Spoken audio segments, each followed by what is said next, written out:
Hola,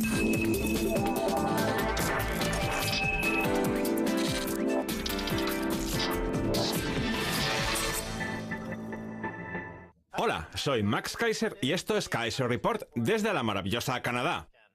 ¿Lo notan? Yo desde luego sí. Es un país maravilloso. Max, tengo una cosa que decirte. Nada más acabar la entrevista con los responsables de BitGold y de Gold Money, cuando ni siquiera te habías quitado el traje que llevas puesto desde que estamos en Toronto, es decir, toda la semana, dejaron un paquete para ti. ¿Qué es? Míralo, es de Gold Money. A ver. ¡Anda! Sí, es una tarjeta de prepago de Gold Money. Una tarjeta de débito. Parece hecha de oro. Una tarjeta de débito que equivale a dinero en efectivo. Insisto, de débito, no de crédito. No lleva asociada deuda alguna. ¡Qué bonita! Puedes tirarla. Ahí va. En fin, ya que hablamos de deuda, Me has hecho ponerme triste con eso de hablar de deuda. Deuda. ¿te acuerdas de lo que decíamos en el episodio anterior que grabamos también en Toronto sobre la burbuja inmobiliaria? Pues resulta que lo que está al otro lado de esa burbuja es la deuda. Hoy vamos a hablar de sus efectos sobre el balance general de las familias. Recordemos que vivimos en una sociedad de consumo, y en una sociedad de consumo las familias son unos importantes consumidores de los bienes que supuestamente se fabrican por todo el mundo. ¿Ah, sí? Eso parece. La relación entre deuda e ingresos de los canadienses cae hasta $1,65 de deuda por dólar de renta. Y encima lo presenta como una buena noticia, Max. El Instituto Nacional de Estadística canadiense anunció el pasado martes que en los primeros 3 meses del año, la relación entre la deuda y la renta disponible fue del 165,3% frente al 165,4% del cuarto trimestre del año pasado. Hay quien celebra este minúsculo desapalancamiento. Sin embargo, nos encontramos en el mayor nivel en el que jamás hayamos estado, afirmó en una entrevista a Lori Campbell, directora general de Credit Canada Debt Solutions. No creo que esa pequeña bajada deba reconfortarnos en absoluto. A los canadienses la deuda les da igual. Esa es la magia de esta sociedad. ¿Y eso por qué? Porque habrá tantos estadounidenses que intenten escapar de la catástrofe que provocará Trump, que podrán cobrar $50,000 o $100,000 a cada ciudadano de Estados Unidos que quiera conseguir un pasaporte. Con que hubiera 10, 15 o 20 millones de estadounidenses dispuestos a ello, Canadá saldaría sus deudas en solo 3 meses. A mí, desde luego, me interesa. Es una buena solución financiera. De hecho, acabas de darme una idea para el próximo episodio, en el que hablaremos de las políticas de Trump. Pero bueno, volviendo a la deuda de las familias, un experto en deuda, como es Steve King, y que comparte el argumento de Jaime Minsky, distingue entre 3 tipos de deuda: deuda pública, deuda corporativa y deuda de las familias, siendo esta última la más importante de todas y la que genera situaciones económicas más frágiles, no la deuda pública ni la de las empresas. Las familias canadienses podrían cobijarse en los refugios de los estadounidenses que vendrían aquí. Lo que pasa es que los estadounidenses están igual de endeudados. Fíjate en lo que dice el Instituto Nacional de Estadística canadiense. Los niveles de deuda y de renta en Canadá aumentan al mismo ritmo. Aquí hay algo singular, y es que deuda e ingresos crecen exactamente en la misma proporción. Eso es lo único que hay en la economía canadiense. Nada de puestos de trabajo ni de creación de riqueza. En cambio, lo que sí que hay es deuda, y esa deuda se traduce supuestamente en ingresos. No tiene mucho sentido. Tener toda esa acumulación de deuda carece del más absoluto de los sentidos. El caso de Canadá no es distinto al del resto de países del mundo. Todos tienen las mismas políticas, la misma orgía de deuda, la misma pérdida de libertades por culpa de ese gran endeudamiento. Lo de Canadá solo es un ejemplo más. Vamos a pasar al siguiente titular que te demostrará, Max, que el caso de Canadá sí que es distinto al de otras economías. El otro problema de Canadá, la deuda de las familias, se sitúa en niveles récord. Vamos a ver el siguiente gráfico que representa la relación entre la deuda y los ingresos de las familias en los países del G7. El punto gordo y redondo que ves ahí dibujado sobre cada barra es el nivel del año 2000, lo que demuestra todo lo que ha aumentado la deuda. Por cierto, recordemos que, según el profesor Steve King, uno de los factores más importantes de la deuda es el índice de acumulación. Pues bien, Canadá es donde más deprisa crece la deuda. Solo el Reino Unido le hace sombra. ¿Y qué tienen en común esas dos economías en comparación con las de Estados Unidos, Japón, Italia, Francia y Alemania? ¿Cuál crees que es el dominador común, Max? ¿Mark Carney? Mark Carney y... ¿Una burbuja inmobiliaria? Exacto, porque la deuda de las familias equivale a desigualdad y fragilidad. Canadá es el país donde las familias acumulan deuda a un ritmo mayor. En el último episodio hablábamos del precio de la vivienda y de la sensación que tiene la gente de que el aumento de los precios en el mercado inmobiliario es bueno. Pues bien, aquí tenemos las contrapartidas de esas políticas de subida de precios que tanto gustan a gobiernos y bancos centrales. El constante incremento de la deuda no solo en Canadá, sino también en el Reino Unido, donde además de a Mark Carney tienen a George Osborne, que con su plan de ayuda a la adquisición fomenta que las familias contraigan más deuda de la que pueden permitirse. El gobierno ayuda a los ciudadanos a endeudarse porque sabe que ningún banco en su sano juicio les concedería una hipoteca por no disponer de los ingresos necesarios para pagarla. Como digo, estas son las contrapartidas de este aumento del precio de la vivienda que tanto impulsa al PBI. Pues, ¿qué quieres que te diga? Yo no percibo ningún cambio en la tendencia mundial. El planeta entero sigue endeudándose hasta las cejas. Es cierto, pero en esta economía el aumento de la deuda es especialmente grave. Siempre se dice que la economía canadiense es muy estable, que tiene un sistema bancario muy saludable, o al menos mucho más que el del resto del mundo.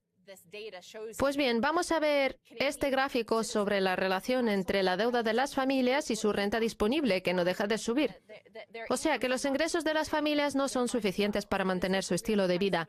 Este gráfico pone de manifiesto la inflación real de los productos de primera necesidad como los alimentos, la energía o el agua, cuya evolución sigue el precio del oro. Por tanto, este es el costo real de estas políticas.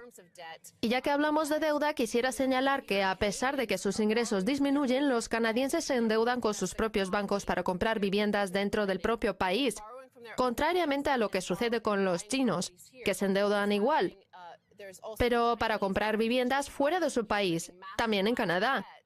Y yo creo que el gobierno los anima a hacerlo. Al menos esa es mi teoría. Y aprovecho para presentarla en Kaiser Report. El gobierno chino sabe que la inversión inmobiliaria permite asegurar activos en un posible mundo post-Bretton Woods, en el que pudieran desaparecer las divisas. China tiene todo el oro y sus ciudadanos no dejan de comprar activos por todo el mundo, por lo que todas esas deudas habrá que pagárselas al gigante asiático. Está claro. Has hecho un análisis preclaro de la situación. La economía canadiense puede ser más frágil de lo que creen muchos analistas. Pero bueno, yo insisto en lo que decía antes. Estamos hablando de un problema a nivel mundial. Canadá tiene un enorme problema con la deuda que se dispara hasta niveles desorbitados con la complicidad de los bancos centrales, mientras los ciudadanos permanecen ajenos a esta situación. Lo que pasa es que en algún momento se hará a la luz y cada país acabará reaccionando a su manera. Ya que estamos en Canadá, Max, me gustaría que aprovecháramos para hacer un análisis de la situación global del país. Los expertos suelen alabar el milagro canadiense y la fortaleza de sus bancos y su economía, que no deja de crecer y ha sobrevivido a la crisis financiera. Y además, creen que esa idea de que el aumento del precio de la vivienda se traduce en un incremento de la riqueza, que compensa la falta de puestos de trabajo y de crecimiento de los ingresos reales es factible, cuando está claro que no lo es. Y es que cuando la deuda alcanza ciertos niveles, la economía deja de ser sostenible. Vamos a volver a la primera noticia sobre la relación entre deuda e ingresos que ha calculado el Instituto Nacional de Estadística canadiense. Aunque el precio de sus activos también pueda estar aumentando, las cifras demuestran que los canadienses deben prácticamente la misma cantidad de dinero que mueve la economía.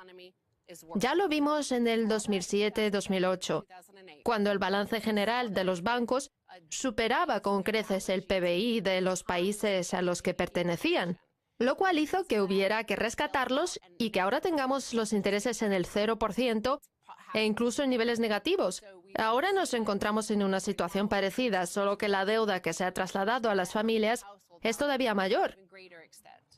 Sí, y tiene que haber una reacción. En otras palabras, podemos pasarnos el día hablando de esta calamidad, denunciando la enorme carga de deuda que tienen los canadienses, las falacias de su economía, las políticas fracasadas del Banco Central, la ambivalencia de los medios o la complicidad de los políticos, que por muchas cosas que digamos no pasará nada hasta que todo salte por los aires y estalle una crisis.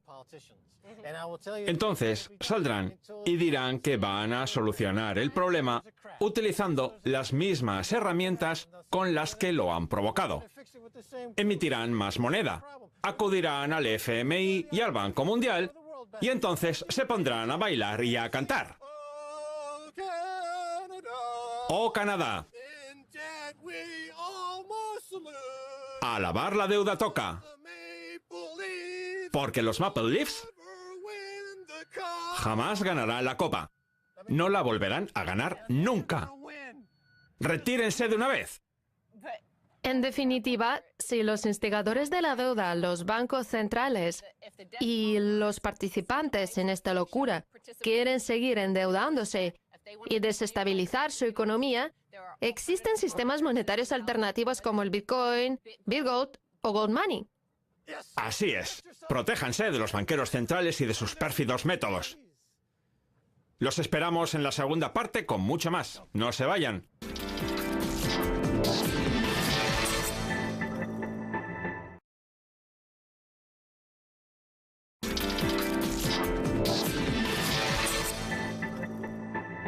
Bienvenidos de nuevo a Kaiser Report, soy Max Kaiser. Es hora de volver a hablar con Royce Buck y Josh Crump de Bitgold y Gold Money. Bienvenidos de nuevo, señores. Gracias por invitarnos de nuevo. Hola. Estábamos teniendo una conversación muy interesante que me gustaría retomar en un aspecto que el otro día mencionábamos de pasada y sobre el que hoy me gustaría insistir algo más. Decían que observando el comportamiento de los usuarios se han dado cuenta de que cuando el precio del oro sube, la gente no se lo queda, sino que lo vende. Mientras que cuando el precio baja, sí que lo acumula. Tiene sentido, la gente sabe lo que hace, trabajan duro, invierten lo que ganan en oro, quieren una rentabilidad por él y si está alto lo venden. ¿Les sorprende? Karl Popper decía que todas las teorías científicas acaban por demostrarse. Pues bien, una de las teorías más vanagloriadas por los partidarios del oro es la ley de Grisman, que establece que el dinero malo siempre acaba expulsando al bueno. Y precisamente esa teoría es la que utilizaba mucha gente para criticar nuestra plataforma y decir que nadie en su sano juicio gastaría su oro jamás. Lo que pasa es que ese punto de vista se ha elaborado desde el prisma de una divisa fiat muy fuerte, mientras que nuestro enfoque ha consistido más bien en recomendarle a la gente esperar a que los ciudadanos empiecen a gastar su oro. Sin embargo, lo que hemos descubierto, y ha sido una absoluta sorpresa incluso para nosotros, es que claramente los usuarios gastan más oro los días en los que el precio sube que en los que baja. Han gastado en oro bastante más de 10 millones de dólares, puede que hasta 20, de riqueza acumulada mediante sus respectivas divisas fiat. ¿Es una forma de que la gente pueda establecer su propia norma del oro? Es exactamente eso. Los partidarios del oro están a favor de volver a la norma del oro, pero mientras siguen acumulando oro hasta que se produzca un acontecimiento relacionado con la divisa y el gobierno los autorice a ello. Es curioso. Y para aquellos a los que les preocupe el régimen fiscal de las operaciones que hagan con el oro, vamos a exponerles un pequeño experimento filosófico. Los impuestos que se pagan al año por los beneficios derivados de las operaciones con oro son los mismos que los asociados a las tasas de interés. ¿Recuerdan cuando nos pagaban una cosa que se llamaba intereses? Pues esos intereses también estaban sometidos a impuestos. Si utilizan el oro para sus operaciones anuales y resulta que su precio ha subido respecto a la divisa en la que tributan sus impuestos, es normal que ese diferencial también sea gravable. Entiendo.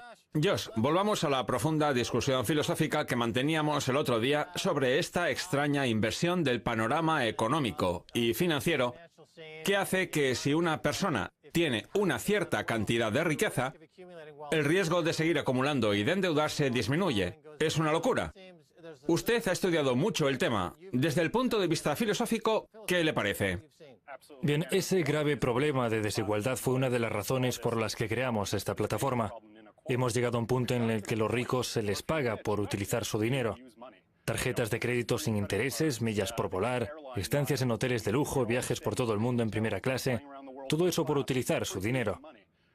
Pero mientras, al comerciante se le cobra una comisión del 3% y el consumidor de a pie, además de pagar unos intereses altísimos por los préstamos a corto plazo que pueda contraer vinculados a su nómina, también se ve obligado a pagar un precio mayor por los productos que consume al tener acceso solo al dinero en efectivo. Y encima su patrimonio disminuye. En cambio, los ricos se endeudan para comprar cosas o activos. Es un problema estructural. Crea un techo de cristal sobre la clase trabajadora cuyos salarios por hora trabajada son fijos a lo largo de todo el año, mientras que en ese mismo periodo los bancos centrales pueden subir el precio de los activos un 30%. ¿Qué salarios han subido un 30% en el último año? Eso es. Cuando los intereses negativos se instalen por todo el mundo, que es lo que nos espera en el futuro, llegaremos a un punto en el que se pagará a los propietarios de las casas por seguir siendo dueños de sus viviendas. Los intereses de las hipotecas en Dinamarca son menores que la rentabilidad del bono estadounidense a 30 años. Sí. O incluso le pagan a la gente por endeudarse. Es lo que yo llamo el apartheid de las tasas de interés. ¿Qué le parece el concepto? Es estupendo, me encanta. Debería inventar más.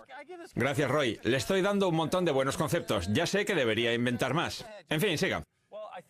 Es una vuelta a la época de los tributos. Desde la entrada en vigor de la Carta Magna, hemos intentado huir de ese sistema feudal en el que los esclavos tenían que rendir tributos a sus dueños. Pues bien, ¿qué son las rentabilidades negativas de los bonos sino tributos? Porque estamos obligados a pagarlos si queremos vivir en la tierra. El despropósito ha llegado hasta tal punto que para que los bancos se aseguren de que el precio de la vivienda continúa por encima de un cierto nivel, pagan a sus dueños para permanecer en su casa. Creo que es algo incompatible con el progreso de nuestra sociedad en los últimos 30 años. Vamos a hablar de nuevo de las criptodivisas. Su plataforma ha nacido en un momento de esplendor de la criptografía, las criptodivisas y el Bitcoin, para las que los bancos y los bancos centrales no tienen un plan. No saben cómo competir con ellas. ¿Podría eso obligar a los gobiernos y a los bancos centrales a volver a considerar al oro como divisa de reserva? Porque al menos ese mal ya lo conocen. Exacto. Es una idea muy interesante. Háblenos al respecto. A nosotros nos encantan las criptodivisas. Tenemos un montón de conocimientos al respecto, las estudiamos a fondo antes de crear la plataforma, y aunque mucha gente no lo sabe, también tenemos una importante inversión en el Bitcoin. Para nosotros lo más interesante del Bitcoin y las criptodivisas es que han dejado de ser vistas como burbujas. Yo creo que un activo que supera su máximo anterior registrado hace 2 años no puede considerarse una burbuja, sino el nacimiento de una nueva clase de activos con una credibilidad y un grado de adopción cada vez mayores. A mí la situación actual del Bitcoin me recuerda mucho a cómo cotizaba el mercado bursátil en los años 90, antes del CAF y de todas esas manipulaciones. CAF significa comercio de alta frecuencia. Efectivamente. Y eso me lleva a pensar que a lo mejor las criptodivisas acaban haciendo que el poder, es decir, los gobiernos y los bancos centrales, se vea obligado a implorar la vuelta de la norma del oro, porque el oro puede confiscarse, protegerse con armas, es algo físico. En cambio, las criptodivisas son antifrágiles, como el intercambio de archivos, y no se les puede poner barreras, hasta que llegue el día en que la gente exija que le paguen en criptodivisas y... Ustedes utilizan el oro para todo, ¿verdad? Sí, aceptamos todo tipo de... Pagan a sus trabajadores con oro. Efectivamente, y aceptamos todo tipo de criptodivisas, todas las que existen. A pesar de ser estadounidense, usted ha decidido abrir su negocio en Canadá. ¿Cómo le trata el país? ¿Cuál es su marco normativo? ¿Cómo se abre una empresa de nueva creación aquí? Cuéntenos. Es un marco idóneo. De hecho, creo que esa es una de las principales razones de nuestro éxito. La sociedad canadiense es muy abierta, el marco normativo es muy progresista y el gobierno de Canadá fue el primero en legislar las criptodivisas y divisas virtuales, eximiéndolas del IVA y de todo tipo de impuestos. Pero por encima de todo, lo más sorprendente para mí ha sido comprobar lo capaces y talentosos que son los trabajadores. Hemos reunido un equipo extraordinario de ingenieros y diseñadores gráficos. El otro día estuve visitando sus oficinas y comprobé que muchos trabajadores provienen de Bay Street, el Wall Street de Canadá. ¿Seleccionan a sus empleados de esa fuente de talento? Bueno, yo no diría que todos vienen de Bay Street. Intentamos mantener una proporción de empleados que provengan de allí, nada más. Mire, en Canadá existe una fuerte pasión por el diseño gráfico. lo que hace que haya unos diseñadores estupendos, y lo mismo sucede con los ingenieros de JavaScript. Todo el mundo está a la vanguardia de todo. En general puede decirse que en Canadá hay una mezcla de personas muy ecléctica. Josh, usted es ingeniero y experto en producción. ¿Por qué vendió Canadá todo su oro? ¿Qué clase de locura es esa? Lo hicieron con la excusa de la diversificación, cuando en realidad no fue más que el inicio de una nueva guerra de divisas. No tienen más que analizar cualquier gráfico sobre cualquier periodo de tiempo para darse cuenta de que están vendiendo un activo cuyo precio no sube frente a otras divisas. Puede que nosotros nos equivoquemos, pero al menos ofrecemos una alternativa. Y eso es lo importante, poder elegir entre distintas posibilidades. Lo que pasa es que en el caso del oro, las matemáticas demuestran que siempre ha funcionado, con independencia del gobierno, del periodo histórico, de la deuda soberana, etc. La gente vincula muchas cosas al oro cuando el oro verdaderamente se rige por la física, por lo que es una buena elección con independencia de la zona del planeta en el que viva uno. Ya que ha sacado el tema, vamos a hablar de la física, que es un tema muy interesante. ¿Quién de los dos empieza? Empiezo yo y después que siga Josh. Adelante, Roy. Es muy sencillo.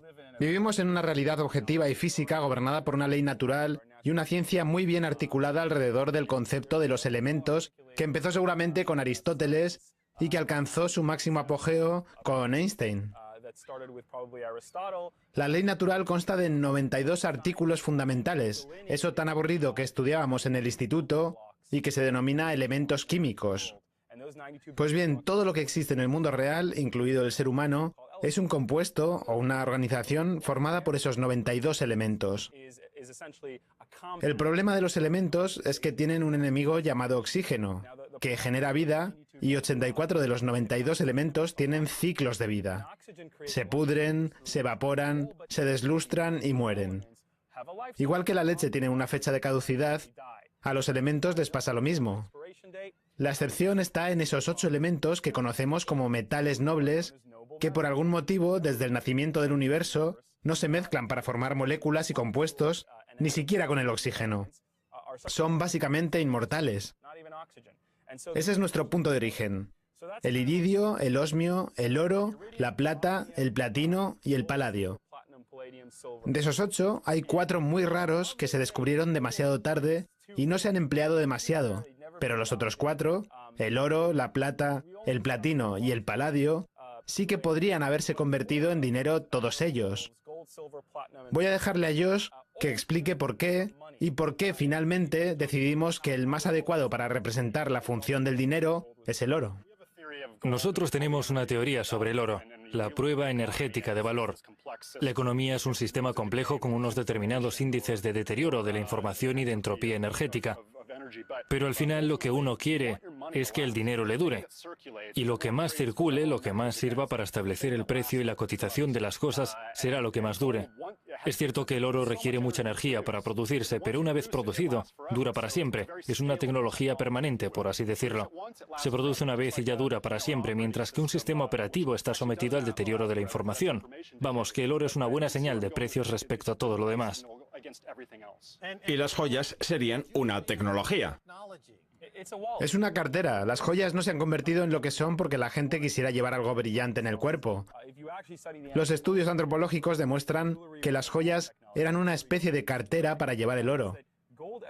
Mire, nuestros ancestros, las generaciones anteriores, de distintas civilizaciones, eras y continentes, tras muchísimos experimentos, determinaron hace 10.000 años que el oro es dinero. Y eso a pesar de no disponer de los conocimientos científicos necesarios para probar su teoría. La razón por la que eligieron el oro antes que la plata es porque el oro es más escaso, mientras que la plata tiene una especie de ciclo vital más largo, una semivida. Y el platino y el paladio fueron descubiertos más tarde. Son como las redes sociales que nadie quiere utilizar. Vamos, que el paladio es el MySpace de los metales preciosos. Eso es. Y nadie quiere utilizar MySpace pudiendo utilizar el oro. Pero existe otra razón científica tangible. Hace 200 o 300 años, si nos hubieran puesto encima de la mesa oro, plata, platino y paladio, no habríamos podido distinguir a los 3 últimos entre sí, mientras que al oro sí. El oro es distinguible, es amarillo y brillante, mientras que los otros se parecen un montón. Muy bien, nos quedan unos 30 segundos. Tengo entendido que tienen previsto abrir una tienda en Toronto. ¡Qué interesante! Cuéntenos. Sí, del más de 1 millón de usuarios que tenemos, incluidos varios ayuntamientos, muchos nos han pedido que creemos una sucursal. Lo hemos pensado largo y tendido porque en principio nuestro modelo de negocio consistía en crear una tecnología expandible a través de Internet, pero luego nos hemos dado cuenta de que otras empresas en las que nos inspiramos también tienen una especie de buque insignia o embajada física. Sería parecido a lo que pasa con Charles Schwab, que es por excelencia una empresa de Internet, pero que tiene también 500 o 600 sucursales. Y lo mismo sucede en empresas como Scottrade o Apple. De hecho, aunque Apple vende la mayor parte de sus productos a través de sus canales de distribución, sigue teniendo algunas sucursales. Así que sí, hemos decidido abrir nuestra primera sucursal, nuestro buque insignia, en el 38 de Avenue Road, en Toronto. La apertura oficial tendrá lugar el próximo 1 de septiembre y dentro de la sucursal habrá una biblioteca, ¿Y oro gratis para quien la visite? Sí, oro gratis para todos. Que no, que es broma. Claro. Señores, nos hemos quedado sin tiempo. Muchas gracias por haber estado en Kaiser Report. Gracias, Max. Muchas gracias. Muy bien, esto es todo por hoy en Kaiser Report. Somos Max Kaiser, este es Herbert. Quiero dar las gracias a nuestros invitados Royce Bach y Josh Crump de BitGold Gold Money. Si quieren contactar con nosotros, escríbanos un tweet a Kaiser Report. Hasta la próxima. Adiós.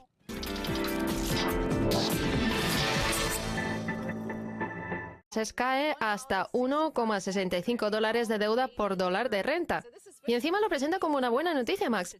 El Instituto Nacional de Estadística canadiense anunció el pasado martes que en los primeros 3 meses del año, la relación entre la deuda y la renta disponible fue del 165,3% frente al 165,4% del cuarto trimestre del año pasado. Hay quien celebra este minúsculo desapalancamiento. Sin embargo, nos encontramos en el mayor nivel en el que jamás hayamos estado, afirmó en una entrevista a Lori Campbell, directora general de Credit Canada Debt Solutions. No creo que esa pequeña bajada deba reconfortarnos en absoluto. A los canadienses la deuda les da igual. Esa es la magia de esta sociedad. ¿Y eso por qué? Porque habrá tantos estadounidenses que intenten escapar de la catástrofe que provocará Trump, que podrán cobrar 50.000 o 100.000 dólares a cada ciudadano de Estados Unidos que quiera conseguir un pasaporte. Con que hubiera 10, 15 o 20 millones de estadounidenses dispuestos a ello, Canadá saldaría sus deudas en solo 3 meses. A mí, desde luego, me interesa. Es una buena solución financiera. De hecho, acabas de darme una idea para el próximo episodio en el que hablaremos de las políticas de Trump. Pero bueno, volviendo a la deuda de las familias, un experto en deuda, como es Steve King, y que comparte el argumento de Jaime Minsky, distingue entre 3 tipos de deuda: deuda pública, deuda corporativa y deuda de las familias, siendo esta última la más importante de todas y la que genera situaciones económicas más frágiles, no la deuda pública ni la de las empresas. Las familias canadienses podrían cobijarse en los refugios de los estadounidenses que vendrían aquí. Que equivale a dinero en efectivo. Insisto, de débito, no de crédito. No lleva asociada deuda alguna. ¡Qué bonita! Puedes tirarla. Ahí va. En fin, ya que hablamos de deuda... Me has hecho ponerme triste con eso de hablar de deuda. Deuda. ¿Te acuerdas de lo que decíamos en el episodio anterior que grabamos también en Toronto sobre la burbuja inmobiliaria? Pues resulta que lo que está al otro lado de esa burbuja es la deuda. Hoy vamos a hablar de sus efectos sobre el balance general de las familias. Recordemos que vivimos en una sociedad de consumo, y en una sociedad de consumo las familias son unos importantes consumidores de los bienes que supuestamente se fabrican por todo el mundo. ¿Ah, sí? Eso parece. La relación entre deuda e ingresos de los canadienses